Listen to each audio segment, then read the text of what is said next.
Olá, gente, tudo bem? Vamos lá com a professora Thalita mais uma vez. A gente vai trabalhar um pouquinho com geografia. Passamos aí o mês de agosto, né, falando sobre a geografia da cidade de Vitória. E agora a gente vai voltar um pouquinho para os nossos assuntos, né, propriamente ditos já lá, que está lá nos livros, que está lá no currículo de vocês. E hoje a gente vai trabalhar um pouquinho com o solo. Vocês vão ver que muitas vezes vai se misturar um pouquinho ciências com geografia, mas um vai complementando o outro, tá certo? A gente vai falar um pouquinho sobre o solo e tudo que vem, né? O que é o solo, como ele se forma, os agentes externos que são constituídos para a transformação desse ambiente. Então, calma, vamos devagar. A gente vai conhecer tudo isso, vai ficar tudo bem explicadinho e você vai entender, prometo. Vamos lá comigo? O solo. Vamos aprender a reconhecer a importância do solo e da água também, né? Para a vida sustentável no processo interativo entre natureza e sociedade. Vamos ver também alguns impactos desses usos, né? De plantação, extração de materiais para o solo e como devemos trabalhar ele no nosso dia a dia, tá bom? Então, vamos lá. Seguindo. O solo. O solo é a camada da superfície terrestre onde nascem e crescem diversas plantas, tá? Onde vivem as pessoas e muitos outros animais. O solo também é chamado de terra. Tem grande importância na vida dos seres vivos do nosso planeta, assim como o ar, a água, o fogo e o vento. Então, pessoal, o que é o solo? É isso aqui que a gente está pisando, tá certo? É onde a gente pisa. Mas Vamos conhecer melhor esse ambiente? Vamos conhecer melhor esse terreno? Simbora comigo. Ó, esse solo é formado por minerais e matéria orgânica. O que é matéria orgânica? Vem da decomposição dos animais e dos vegetais. Por exemplo, aquele restinho de alimento, de fruta, de verdura que a mãe gosta de reservar para poder colocar no solo, para poder enriquecer, enfim. Aquilo ali é a decomposição, certo? Aquilo ali é matéria orgânica que serve para o solo, para enriquecimento do solo. Ele serve como fonte de nutrientes para as plantas e é um importante elemento na produção agrícola, pois é a partir dele que o homem produz boa parte dos alimentos. Então, ó, o ciclo da vida, ele é perfeito. Desde a história de tudo, desde a sabedoria do homem, até a sabedoria da natureza, que nos dá condições de enriquecer esse solo. Vamos ver como ele é formado e tudo o que acontece nesse mundo do solo, tá certo? Vamos lá. Como se forma o solo? O solo se forma pela decomposição de restos de animais e de vegetais, tá bom? Das rochas devido à ação dos ventos, da chuva e do sol. Temos alguns agentes externos que contribuem para a formação desse solo, como a água, o vento, a temperatura e os seres humanos. Os seres humanos não, desculpa, os seres vivos, certo? Então, seguindo. Daí do solo, que é aquela parte superficial, depois dele, né, uma camadinha ainda bem juntinho dele, a gente tem o subsolo, que é uma camada do solo que se acha imediatamente abaixo da terra cultivável. Tem aquela terra que a gente bota lá a sementinha, tudinho, pronto. Depois daquela terra, que aquilo ali é o solo, depois daquele solo vem o subsolo. Parte de uma construção situada abaixo do andar térreo, né? É um conceito de um dicionário. Mas para exemplificar para vocês melhor, é essa parte que vem depois do solo, tá bom? Onde está a plantinha, onde está lá, a gente está vendo as plantas. Pronto, depois daquele solo que a gente vê, existe o subsolo. Daí, ó, explicando melhor para vocês, olha aqui um desenho falando sobre a camada do solo. Eu tenho o solo, que é onde está ali as raízes, o subsolo, que tem algumas camadas, e tem uma rocha-mãe, que é um solo mais pedregoso, mais duro, certo? Mais consistente, tá bom? Então, eu tenho essas três camadas aí, solo, subsolo, rocha-mãe, tá bom? Se a gente cavar mais, a gente encontra mais coisas, claro que vai encontrando, né? Mas, por enquanto, eu preciso que vocês aprendam só essas camadas aqui, tá certo? Posteriormente, mais à frente, a gente vai estudando cada um e vai se aprofundando ainda mais nas camadas do solo, tá bom? Características do solo. Nele encontram-se restos de animais e folhas mortas, né? Que não iniciaram a decomposição. Em cima, no solo. Logo abaixo, encontramos o humus, de cor mais escura, e também materiais resultados da degradação da rocha, como areia, argila e pedrinhas. Ou seja, é um solo mais escuro, mas mais pedregosozinho, tá? Cheio de rochinhas. Nele encontra-se a maioria das raízes das plantas. Então, é nesse solo ainda que a gente encontra, né, as raízes das plantas. O subsolo é a camada espessa, de cor mais clara, constituída de areia, argila e material orgânico, proveniente da camada superior. Ou seja, no solo, aquelas folhinhas começaram a ficar escurinhas, a se decompor, então ela vai se depositando no subsolo, ok? Contém pouca vida, apenas poucas espécies de seres vivos e as raízes mais profundas das árvores, certo? É que conseguem chegar nessa região. Quase que totalmente formada de partículas de minerais, como areia, argila e pequenos fragmentos de rocha. As pedrinhas, que não se chama pedrinhas, tá? São rochas, fragmentos de rochas. A rocha-mãe ou rocha-matriz. Rocha que se desagregou para dar origem ao solo, mais interna das três e contém muitos minerais. Então, das três camadas que a gente conhece, ela é a mais profunda. Nela não há vida, porque é uma rocha dura, inteira, certo? Ela está ali. Ela é que deu origem ao subsolo e ao solo. Porém, ela é a rocha-mãe, ela está ali, dura, não existe vida nela. A raiz não consegue chegar nela, por exemplo. Olha aqui em desenho, mostrando para vocês a formação do solo. Desenho A. A ação dos agentes erosivos sobre a rocha, ou seja, a chuva, o sol, o vento, batendo naquela região, naquele solo, levando areinha para lá e para cá, pedrinhas, rochas para lá e para cá. Aí a gente tem, ó, a rocha começa a abrir fendas, ou seja, com a degradação desses agentes, com a erosão desses agentes externos, a rocha começa a abrir algumas fendas. Depois, pequenos fragmentos de rocha depositam-se nas fendas, juntando-se ar e água, certo? Então, vejam que nesses buraquinhos, nessas fendazinhas, entre uma rocha e outra, começam a se depositar rochas, né? Que se juntam com ar e água. No desenho D, nessas fendas instalam-se pequenos seres microscópicos, certo? E pequenas plantinhas, ou seja, os pequenos animais começam a surgir, né, nessa região. No desenho E, pouco a pouco este solo vai se enriquecendo, porque vai depositando material orgânico nele. Como vai se depositando material orgânico, vai se tendo vida. Se vai se tendo vida, vai se criando as camadinhas do subsolo, do solo e tudo mais. Olha aí, ó. E por fim, o solo maduro, organizado em camadas diferenciadas. Olha aí, solo, subsolo e rocha-mãe, tá bom? Ou rocha-matriz. A composição do solo em gráfico. Aqui já viu um gráfico? Quem aqui está prestando atenção nas aulas de matemática? Existe o gráfico de barra, que é aquele gráfico que tem aquelas barrazinhas assim, certo? E existe também, ó, tem as tabelas, certo? E existe o gráfico de pizza. Olha aí, um gráfico de pizza aqui, ó, para mostrar para vocês como é a composição do solo. Eu tenho a maior parte dela, 46% é feito por material mineral, tá? 4% de matéria orgânica, 25% de ar e 25% de água.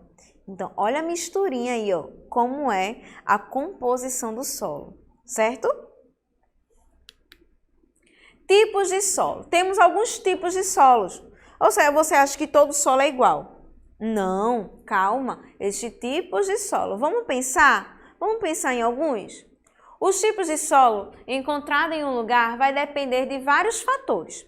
O tipo da rocha matriz, que originou aquele solo.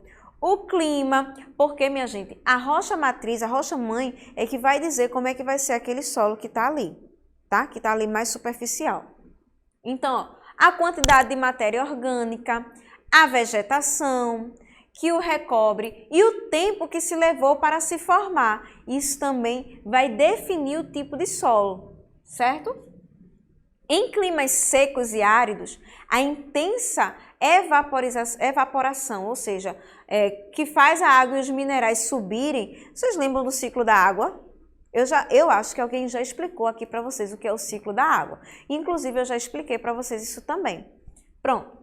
Com a evaporação da água, uma camada de sais pode depositar-se na superfície do solo, impedindo que uma vegetação mais rica se desenvolva. Então, vai depender muito do clima, do ambiente, da quantidade de chuva que vai ter naquele local, para se formar aquele solo, para ver se aquele solo é um solo bom para plantio, se não é, se é um solo mais molhado, se é um solo mais seco, qual é o tipo de vegetação que vai crescer naquele solo, porque as plantas elas têm de variados tipos, elas vão se adaptar a qualquer solo. Porém, existe aquele solo mais seco, existem aquelas plantas que não têm folhas, que têm espinhos, que são os cactos, não é? Tem os mangues, que é daquela região mais argilosa, aquela terra mais molhada. Então, qual é a estratégia do mangue? Deixar as raízes para fora para poder respirar. Olha aí, as plantas elas vão se adaptando. A vegetação ela vai se adaptando ao solo que está sendo proposto a ela ali. Tá bom? Já em climas úmidos, com muitas chuvas, a água pode se infiltrar no solo e arrastar os sais para regiões mais profundas, tá? Existem também as plantas aquáticas, né? Que aí é assunto para outra aula. Mas vamos lá. Olha aí os tipos de solo. Tem o arenoso, que possui consistência granulosa, como a areia da praia, tá? É considerado um solo leve e fácil de escavar, muito presente na região nordeste do Brasil, sendo permeável à água, certo? O argiloso possui consistência fina, é difícil de cavar e é impermeável. A água precisando ser drenado quando queremos aproveitá-lo para lavoura, certo? Tem o solo umífero, que é a terra preta, também chamada de terra vegetal, é rica em humus, ou seja, em nutrientes, aquela decomposição daqueles materiais orgânicos, tá? Contém cerca de 10% de humus e é bastante fértil. O humus ajuda a reter água no solo, torna-se poroso, ou seja, tem aquela quantidade de água certinha, é um ambiente bem legal para as plantas, com boa aeração, e através do processo de decomposição dos organismos, produz os sais minerais necessários para as plantas. Olha aí. Também tem a terra roxa, pessoal, que é um tipo de solo bastante fértil, caracterizado por ser o resultado de milhões de anos de decomposição de rochas do arenito basático, que é outro assunto que eu quero dar a vocês, tá certo? O resultado do maior derrame vulcânico que este planeta já presenciou é caracterizado pela sua aparência avermelho arroxeado, inconfundível, devido à presença de minerais, especialmente o ferro. Então, quando você vê aquela terra bem avermelhada, certo? Vocês já podem pensar assim, será que é a terra roxa? Calma, a gente tem que avaliar. Mas fica aí para vocês pensarem e analisarem que aquela terra, ela tem uma história vulcânica por trás disso. Depois eu trago uma aula para vocês explicando sobre o que são vulcões. Quem aqui nunca se interessou no que é um vulcão? Eu adoro falar de vulcão. E é muito massa. Quando vocês escutarem a história, vocês vão gostar. Vamos lá. Seguindo. A vegetação natural é um importante fator de proteção dos solos. Suas raízes mantêm as partículas juntas, segurando a terra. As folhas e os ramos impedem ou reduzem o impacto das chuvas no solo, além de proteger sua camada superficial rica em nutrientes contra a ação intensa dos raios solares. Então, o que é isso, pessoal? Vê só. Quando a gente tem aquela vegetação nativa, aquela vegetação original, onde ninguém mexeu, aquele terreno, aquele solo, ele está protegido, porque não houve a ação do homem, ela está protegida da ação da chuva. Então, é importante, quando a gente fala de vegetação e solo, dizer que um se liga no outro e um protege o outro. Da mesma forma que a vegetação ela vai se adaptar ao solo, o solo vai se adaptar à vegetação e vai contar com elas, com a vegetação, para protegê-las. Se a gente começa a desmatar, a tirar todas as plantas daquele local, quando vem a chuva, vai levar toda aquela terra, todo aquele solo, levando consigo todos os nutrientes daquela região. E aí fica uma terra pobre para plantio, por exemplo. Entendeu? Então a vegetação é muito importante. Quando a gente for fazer o cultivo, quando for plantar, ou até mesmo quando for desmatar em algum local, a gente tem que ter muita sabedoria para não prejudicar o solo e ter consequências para a nossa vida humana posteriormente. Como assim, professora? Por exemplo, eu tenho aquelas matas ciliares, aquelas plantas que ficam na beira do rio ou às margens do rio. Quando eu tiro aquela vegetação daqueles rios, que está à margem daquele rio ali, quando eu tiro ele, eu dou a entender que o quê? Praticamente eu estou dizendo assim para o rio, tu pode invadir esse espaço. Então, aquela mata que fica ali ao redor daquele rio, né, na margem daquele rio, ela está contendo aquele rio naquele percursozinho, tá? Por isso que a gente vê muitas enchentes, muitas coisas aí a mundo afora, porque as pessoas não têm o cuidado quando se tira uma árvore do lugar. A natureza ela é muito perfeita, a gente é que tem que ter sabedoria para lidar com ela. Aqui é o espaço dela, a gente é que está invadindo esse espaço. E a gente tem que ter muito cuidado, porque tudo isso traz consequências para a nossa vida humana, tá bom? Vamos lá, seguinte. Daí eu tenho a erosão, tá? Erosão é o processo ou conjunto de processos que dá um desgaste ao solo, resumindo, tá? Ou seja, é o que vem de fora que vai atrapalhar ou que vai mudar, que vai tornar ruim aquele solo de alguma forma, tá? Existem os naturais e existem também os humanos, tá bom? Vamos lá. Vamos para alguns tipos de erosão. Eu tenho o pluvial, que são dos rios. Eu tenho o glacial, que é quando aquelas geleiras começam a se descamar. Eu tenho a eólica, que é a promovida pelo vento. E tenho a marinha, que é aquela nas encostas dos mares, né? Aquelas encostas bem grandes, quando faz com que aquele paredão se dissolva aos poucos, mudando aquela paisagem, tá bom? Aí eu tenho algumas formas de prevenir a erosão. Como é que a gente previne? Temos algumas medidas, tá? Se eu for fazer algum tipo de plantação, né, trabalhar com agricultura, eu tenho que fazer, né, o cultivo com as curvas de nível, que são linhas que estejam numa mesma altura. Isso evita que a água da chuva tenha caminhos prontos para descer para um terreno inclinado. Eu tenho o plantio em terraços, são tipos de plantio, tá? Tem o plantio em terraços. Se o declive do terreno for acentuado, ou seja, montanhoso, de montanha, fazer construção e o plantio em terraços, certo? Ou seja, fazer aquela base longa para depois se construir ou se plantar alguma coisa. Você não pode plantar nada em montanhas, né? Assim, em terreno descidos. Calma, você tem que ter muita sabedoria de como fazer isso, para poder não prejudicar o solo nem a sua vida posteriormente. Manter o solo coberto. Há agricultores que deixam restos dos pés de colheita anteriores espalhados sobre o solo, para que ele não fique exposto à chuva e ao vento, entendeu? Então, se você tem aquele terreno, se ele é fértil, se ele é bom para plantio, muitos agricultores deixam folhas secas cobrindo ele, porque assim, quando vem aquela chuva muito forte, a chuva não leva os nutrientes daquele solo. Tem o reflorestamento, reflorestar as encostas de montanhas, mas isso tem que ter muito estudo, tá bom? Para depois não haver um deslizamento.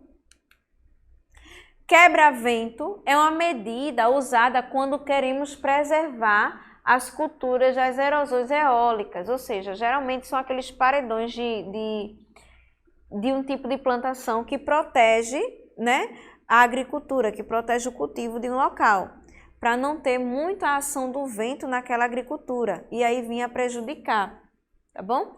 Costumamos plantar vegetais para formar uma barreira mais alta, de preferência 3 vezes maior que o plantio, do plantio que a gente quer proteger, como vocês estão vendo aí na imagem.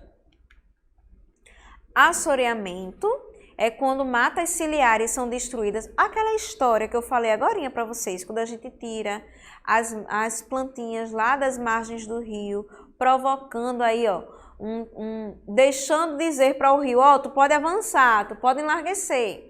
Então, ó, tá vendo? É o assoreamento, a gente tem que evitar isso. Evitar queimadas. Olha aí, vejam essas imagens como são chocantes. No Brasil, a gente tem uma péssima impressão, porque todo ano florestas, vários quilômetros, hectares de florestas são queimadas e desmatadas, provocando a desertificação. O que é a desertificação? Deixando o terreno deserto, sem nutrientes, sem nada, sem serventia para nada. Para os agricultores, é uma técnica barata, certo? E rápida de preparar o solo para o plantio ou renovar as pastagens para o gado. Assim, a vegetação brota verdinha novamente e os animais têm o que comer. Inicialmente, essa prática até parece ser vantajosa, pois promovem a liberação de nutrientes que contribuem para a fertilidade do solo. Porém, com o passar do tempo, destroem os micro-organismos, destrói o solo todinho, destrói as minhocas, acaba com o humus, que é aquela terra preta, mas, né, que é boa para plantio, polui a atmosfera. Minha gente, a fumaça de queimadas da destruição da atmosfera. Lembra daquela aula de geografia que a gente teve, que eu falei sobre temperatura, sobre clima, falei sobre a atmosfera? Que quanto mais a gente polui, existe uma camadinha que nos protege lá em cima, lá no planeta Terra, uma camadinha que nos protege dos raios do sol, que provoca doenças de pele. Então, a fumaça das queimadas faz com que essa camada fique toda rachada. E aí, o que é que acontece? Os raios ultravioletas, que são os que provocam doença e deixam a terra mais quente, elas passam. E aí é que vem a consequência para a vida e para a saúde da gente. Tá vendo que a gente mesmo se destrói, na verdade? Ok? Além disso, né? Expulsa a fauna local, os animais que vivem daquela região e prejudica as futuras plantações, certo? Agora um pouquinho de desmatamento, ó, é o processo de desaparecimento em massa de florestas causada pela atividade humana sobre a natureza, principalmente devido à destruição de florestas para a obtenção de solo.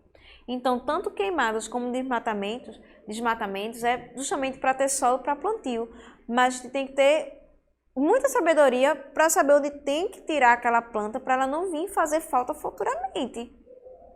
Onde isso não está sendo feito, né, com consciência. A colheita ecológica. Vejam só, hoje a colheita ecológica faz parte de uma política de preservação da natureza. Não é toda a madeira que a gente tem que tirar para fazer utensílios para o nosso dia a dia, não. Não é toda a madeira. Tem madeira que não pode fazer isso, tá certo? E o que é essa colheita ecológica? Trata-se da obtenção de madeira com certificado, uma forma de extrativismo que usa os tratores, que não usa tratores, aliás. O selo da madeira com certificado indica que ela foi tirada sem causar impacto no meio ambiente. Isto é, sem esgotar os recursos do meio. Porque é aquela coisa, a gente tem aquela floresta, aquela mata fechada. Você tira uma árvore dali, tudo bem, certo? Ela está toda registradinha, foi tirada dali e não está causando muito impacto. Causando tá, mas não está destruindo em massa a natureza. Porque quando você tira aquela árvore, a natureza ela vai se recarregar, certo? Vai se encarregar de fazer com que brote outra árvore. Mas isso leva um tempo. Para uma planta ficar enorme, ela demora anos, não é verdade? Agora imagina eu desmatar uma grande área. E aí, como é que a natureza vai dar conta disso tudo? Tudo tem seu limite, não é verdade? Então, a colheita ecológica é isso. A mata é dividida em zonas e só uma pode ser explorada a cada ano. Essa zona só será explorada novamente quando todas as outras forem exploradas. Isso significa um tempo necessário para a recuperação e crescimento de novas árvores, que eu acabei de explicar a vocês, certo? O uso do solo pode ser entendido como sendo a forma pela qual o espaço geográfico está sendo ocupado pelo ser humano e suas atividades nele. Práticas de gestão do território e formas de uso do solo têm grande impacto sobre os ecossistemas e os recursos naturais, incluindo a água e o solo. Então, tudo que a gente for fazer com o solo, tudo que a gente for pensar, tanto o solo como a vegetação, a gente tem que ter muita consciência de que precisa ser feito com sabedoria, certo? Para não prejudicar a natureza e você não trazer consequências para a sua vida mais tarde.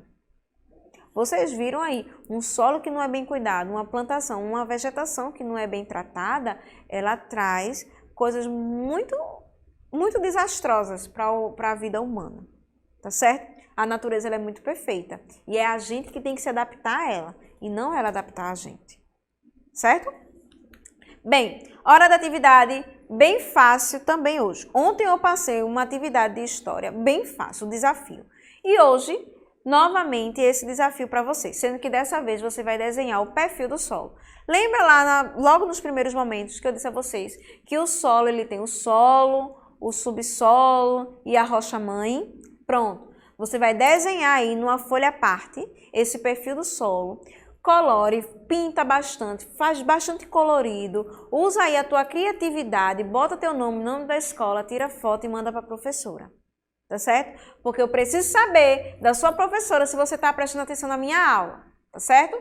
Então, ó, desenha aí o perfil do solo igualzinho como tá aqui, tá bom? Preste atenção como é, solo, subsolo e rocha-mãe, desenha bem bonitinho e manda foto para tua professora, tá certo, pessoal?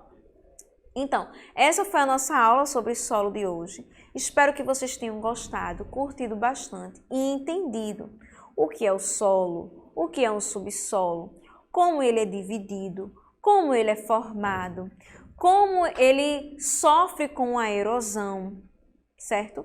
Como ele sofre também com as nossas ações humanas, o que deve ser feito, o que não deve ser feito. Espero que vocês tenham compreendido. Qualquer coisa, é só ir lá no YouTube e reprisar a aula de hoje para você ficar com os assuntos bem fresquinhos na memória de vocês, certo? Vou ficando por aqui hoje. Espero que vocês tenham gostado da aula, tenham aproveitado todo o conhecimento. Mais uma vez, não aglomera, fica em casa, usa máscara. Vamos cuidar da gente e dos nossos familiares também, tá certo? Tenham todos um bom final de semana. Fiquem na paz e até a próxima. Tchau, tchau!